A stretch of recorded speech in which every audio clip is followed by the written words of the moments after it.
Sagittarius, ito yung gabay mo sa araw na to. Kung di man mag-effect ngayong araw na to, pwedeng sa mga susunod na araw. V for victory, ganda. Mukhang wagi ka ngayon, Virgo. Ayan, oh.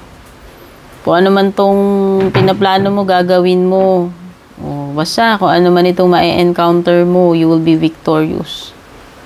Oh, ikaw ang panalo dyan. You will succeed, Sagittarius. Yun naman ang importante. At least itong araw na to or sa mga susunod na araw, no? Panalo.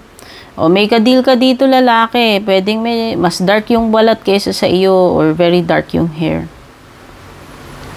Okay. Meron something dito about family matters, no? May kinalaman sa kung paano mo i-secure yung family mo. Emotionally, actually. May binabanggit dito about emotional security and pwedeng involved ay iyong family, loved one, no? Or close relative, or asawa. Oh. Mong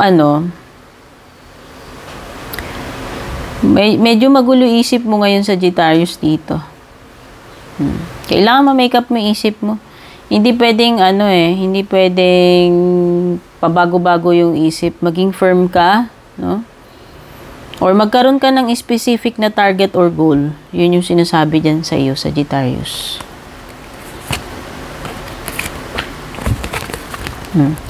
May encounter ka, pwede may water sign energy dito.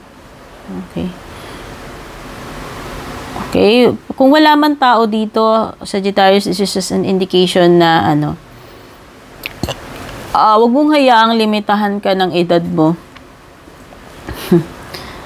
Hindi totoo na hindi na alam mo yon, hindi totoo na hindi mo pwedeng ma-achieve yung gusto mong ma-achieve dahil ganitong edad ka na, etc., etc.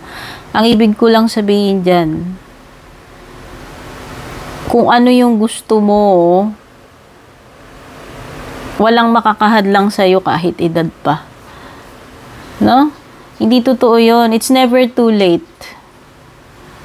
It's never too late, Sagittarius. That is the message. Okay, Sagittarius, take care.